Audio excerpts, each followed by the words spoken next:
الحمد لله رب العالمين والصلاة والسلام على سيد الأنبياء والمرسلين وعلى آله وأصحابه أجمعين أما بعد فأعوذ بالله من الشيطان الرجيم بسم الله الرحمن الرحيم اهدنا الصراط المستقيم صراط الذين أنعمت عليهم صدق الله العلي العظيم وصدق رسوله النبي الكريم۔ انتہائی ادب و احترام کے ساتھ بارگاہ رسالت میں اپنی محبتوں کا نذرانہ پیش کریں اور جس طریقے سے میں پڑھا ہوں میرے ساتھ مل کر پڑھیں۔ الصلاة والسلام علیک یا رسول اللہ،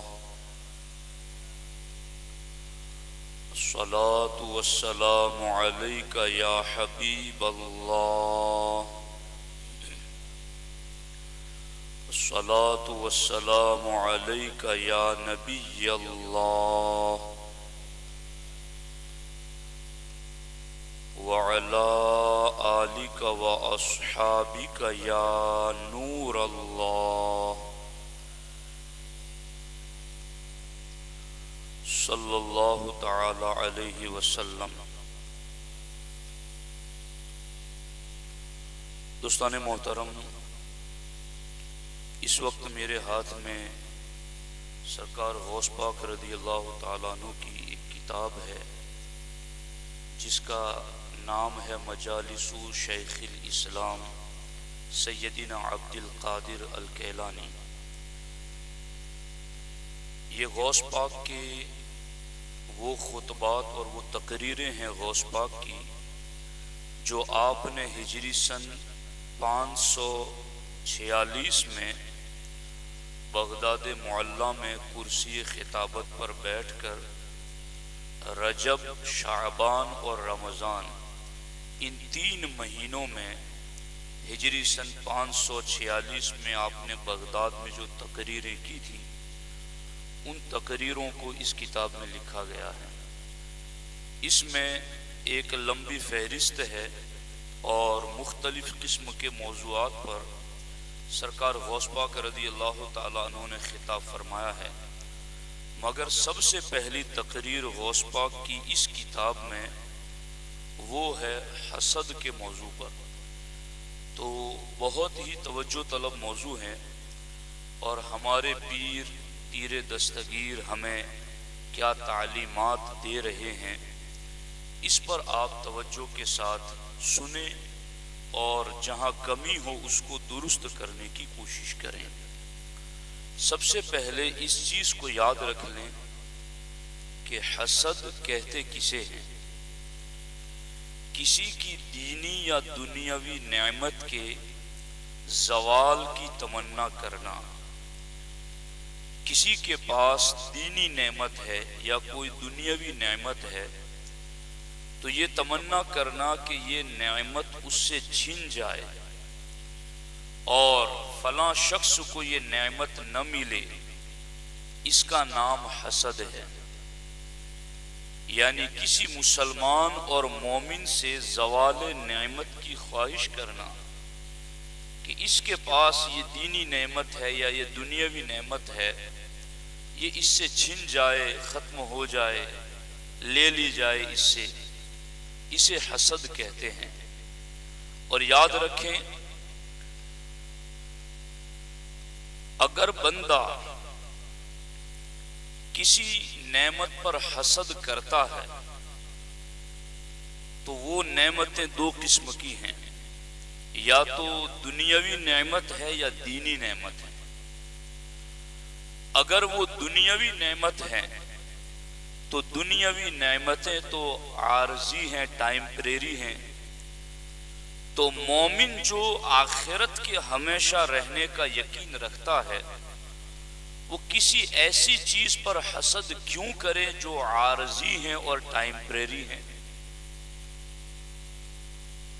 اور اگر وہ کسی دینی نعمت پر حسد کرتا ہے تو دینی نعمت یہ تو اللہ کی عطا ہے، اور اللہ کی عطا پر حسد کرنا یہ مومن کی شان نہیں ہے۔ تو جب دنیاوی نعمت وہ عارضی اور ٹائمپریری ہیں، اور ٹائمپریری چیز پر بندہ حسد کرے، یہ اس کی شایان شان نہیں ہے۔ اور دینی نعمت تو وہ تو اللہ کی عطا ہے، اور اللہ کی عطا پر بندہ اعتراض کرتے ہوئے حسد کرے تو یہ بھی مومن کے ایمان کے شایان شان نہیں ہے۔ تو پتہ چلا کہ کسی مومن سے، کسی مومنہ سے دینی یا دنیاوی نعمت کے زائل اور ختم ہو جانے کی تمنا ہمیں نہیں کرنی چاہیے۔ آج اگر کسی سے کوئی نفرت ہو جائے، کوئی معاملہ ہو جائے، تو عورتیں، مرد، ہر کوئی اس کے زوال نعمت کی تمنا کرتے ہیں، اور اس کے حوالے سے ایسے بول بھی اپنی زبان سے بولتے ہیں۔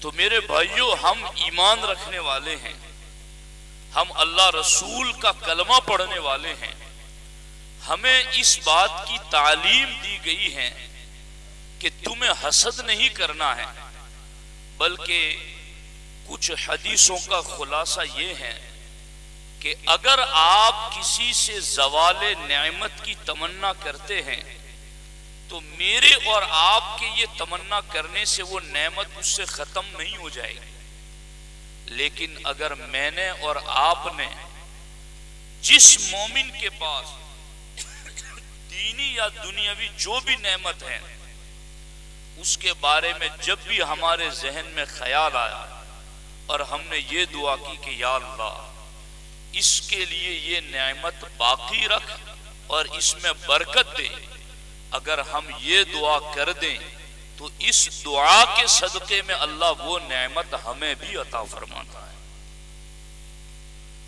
تو اب غور کرو کہ عقل مندی کس چیز میں ہے۔ اب ہمارے پیر دستگیر ہمیں کیا تعلیم دیتے ہیں، بہت دل کے کانوں سے سنو۔ اور یہ ایک ایسی بیماری ہے، غوث پاک نے چند جملوں میں ایسی نشاندہی کی ہے کہ ہزاروں صفحات کو چند سطر میں آپ نے جمع کر دیا، کیونکہ آپ کو جوامع الکلم کا فیض ملا ہے۔ غوث پاک فرماتے یا غلامی، اے میرے مرید، دیکھو اپنا مرید کہہ کر وہ ہمیں مخاطب کر رہے ہیں۔ اب مرید ہو تو آ جاؤ اس فرمان کی طرف۔ یا غلامی، اے میرے مرید، ایاک والحسد، اپنے آپ کو حسد سے بچا۔ کیوں؟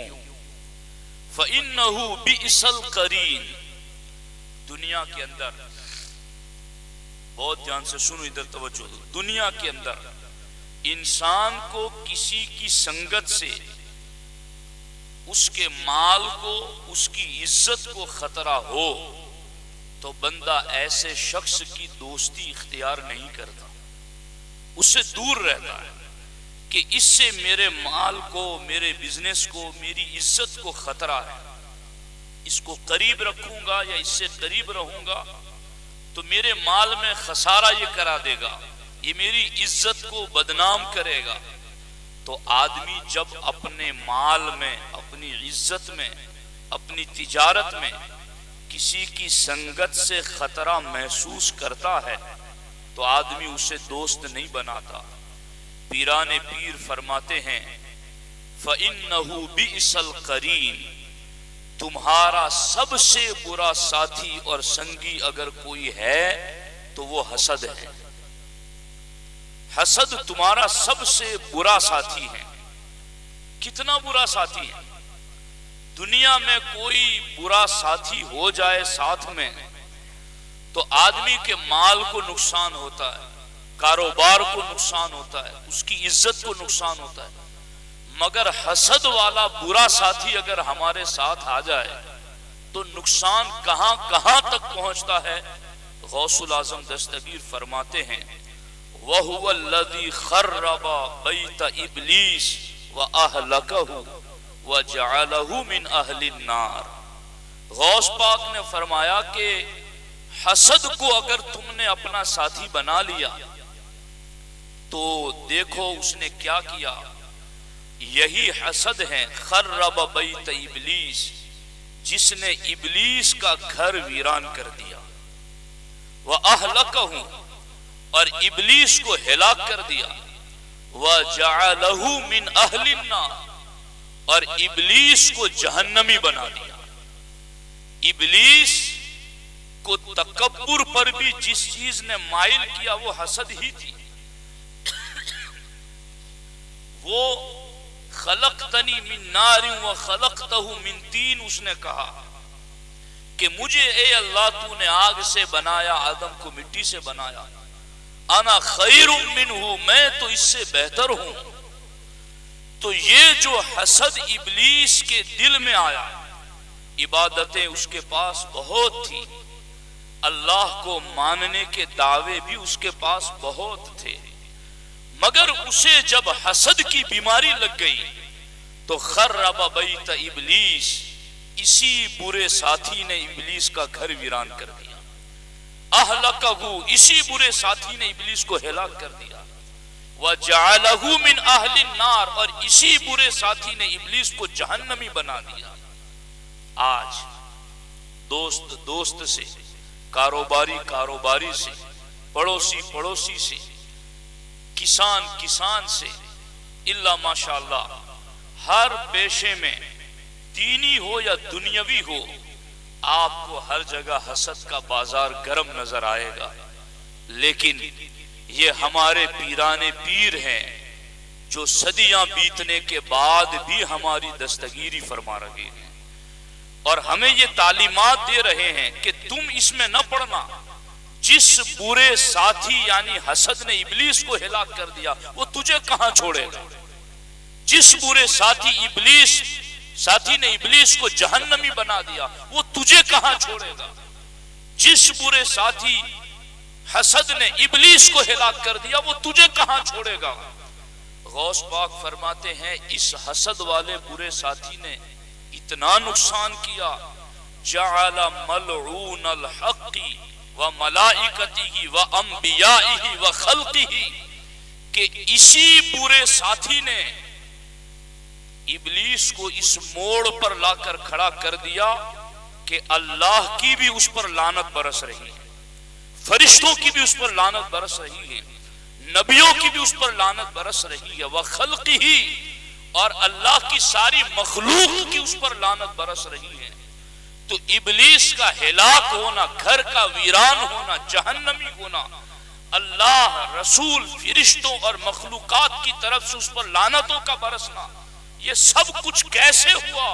فَإِنَّهُ بِئْسَ الْقَرِينُ، اس لیے کہ اس نے حسد کو اپنا دوست بنا لیا، اس نے حسد کا جذبہ اپنے اندر پروان چڑھایا، اپنے اندر اس جذبے کو پال رکھا، جس کی وجہ سے یہ حالات پیدا ہو گئے۔ اب غوث پاک آگے فرماتے ہیں، بہت دھیان سے سنو، کلمات غوث پاک کے عربی جو جانتے ہیں وہ لفظوں سے ہی لطف اٹھائے۔ غوث پاک فرماتے ہیں، کیف یحل لعاقل ان یحسد وقد سمع قوله تعالی نحن قسمنا بینہم معیشتہم فی الحیاة الدنیا وقوله تعالی ام یحسدون الناس علی ما آتاہم اللہ من فضلی وقول النبی صلی اللہ علیہ وسلم الحسد یاکل الحسنات کما تاکل النار الحطب۔ غوث پاک ارشاد فرماتے ہیں کہ کسی عقل مند کے لیے یہ بات جائز ہی کیسے ہو سکتی ہے کہ اگر وہ اللہ کا یہ فرمان سن لے پھر حسد کرے؟ کون سا فرمان؟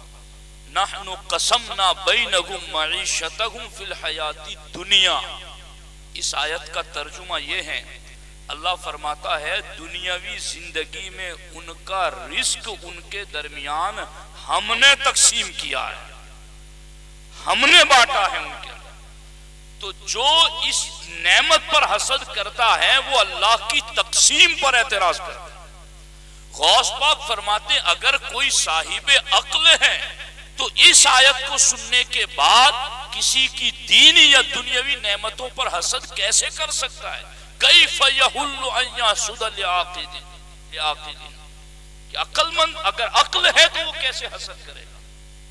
اب دیکھو فرماتے ہیں، اور قرآن میں اللہ نے فرمایا ام یحسدون الناس علی ما آتاہم اللہ من فضلہ، کیا وہ لوگوں پر حسد کرتے ہیں اس بات پر کہ اللہ نے انہیں اپنے فضل سے دیا ہے؟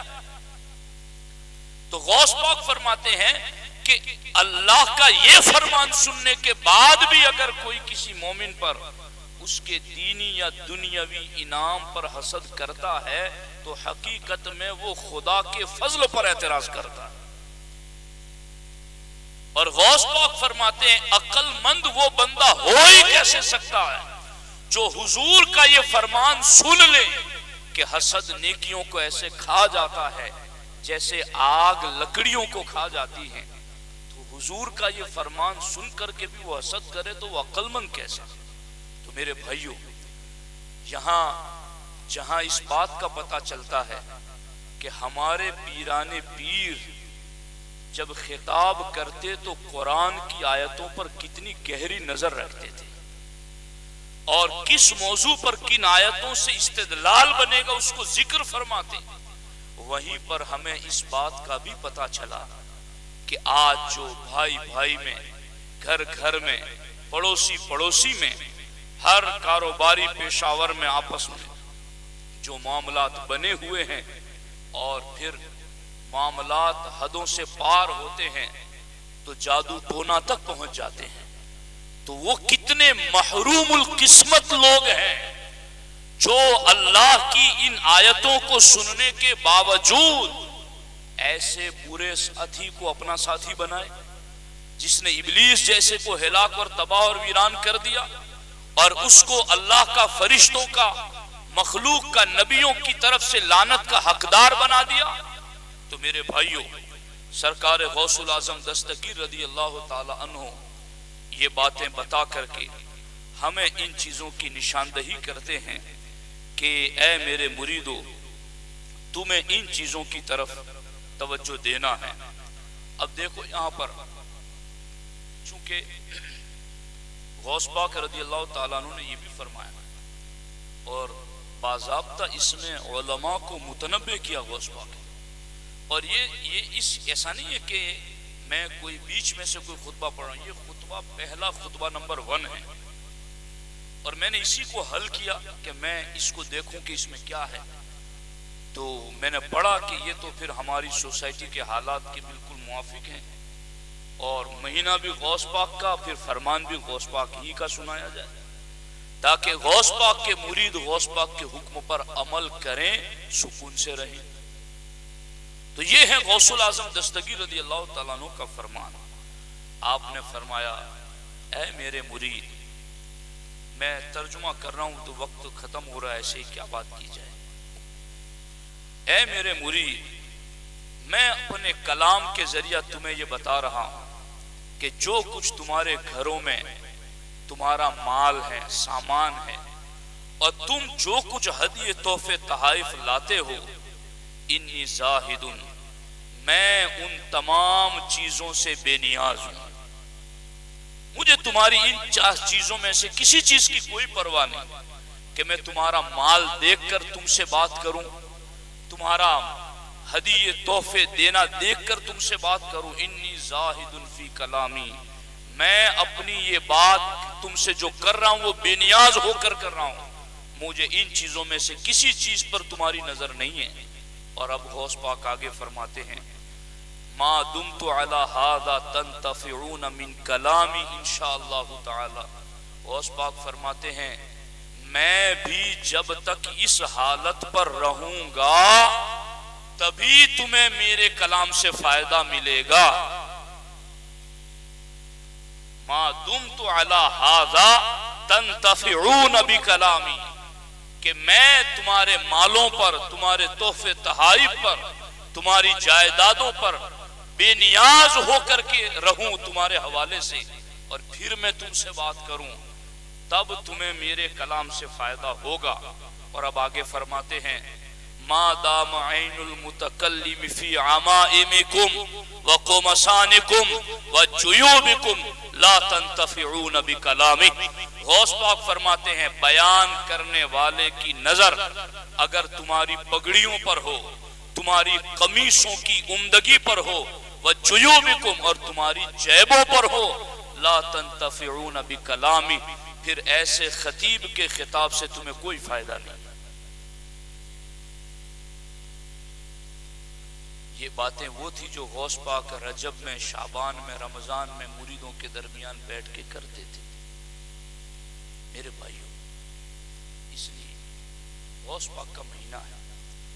اگر ہم میں کوئی ایسا باطینی مہلک مرض آ گیا جو ہمارے نیکیوں کو آگ کی طرح، جو لکڑیوں کو جلا دیتی ہماری نیکیوں کو جلا رہا، تو ہمیں توبہ کرنی چاہیے اللہ کی بارگاہ کی طرف. ہمیں رجوع کرنا چاہیے اللہ سمت کی بارگاہ میں، کیونکہ یہ ایک ایسا ساتھی، اب دوسرے ساتھی تو نظر آتے ہیں نا، یہ تو نظر بھی نہیں آتا. یہ ایسا برا ساتھی اور ہلاک اس نے ابلیس تک کو کر دیا ہے، تو ماں و شما کی شمار میں میرا اور آپ کا کیا معاملہ. اس لیے میرے بھائیوں، اس بات کو دل کے کانوں سے سنا ہے آپ نے، اس کو ریپیٹ کرو. گھر میں بھی جاؤ تو سوتے وقت کچھ دیر اپنے ذہن و دماغ پر ان باتوں کو دہراؤ. آخر ہمیں کیا فائدہ ہے کسی مومن سے کسی نعمت کے زوال کی تمنا کر کے؟ کیا ملنے والا ہے؟ خامخواہ کا بوجھ ہم اپنے سینے اور دماغ میں لے کر چلے تو یہ عقل مندی بھی نہیں ہے. غوث پاک نے بھی کہا کیف یحل لعاقل ان یاسود، عقل مند ہے تو اس کے لیے شایان شان ہے ہی نہیں یہ بات. تو اس لیے اگر غوث پاک کے مرید ہو اور یقیناً ہو تو غوث پاک کا یہ فرمان لے کے جاؤ اور ایک ایک فرمان پر عمل کرتے جاؤ. ادھر سے تم ان کی بات پر عمل کرو گے، ادھر سے وہ ضرور فیضان نظر اور کرم فرمائیں گے، ان کی توجہات ملے گی. اللہ جل شانہ ہم سبوں کو عمل کی توفیق عطا فرمائے. السلام علیکم ورحمۃ اللہ.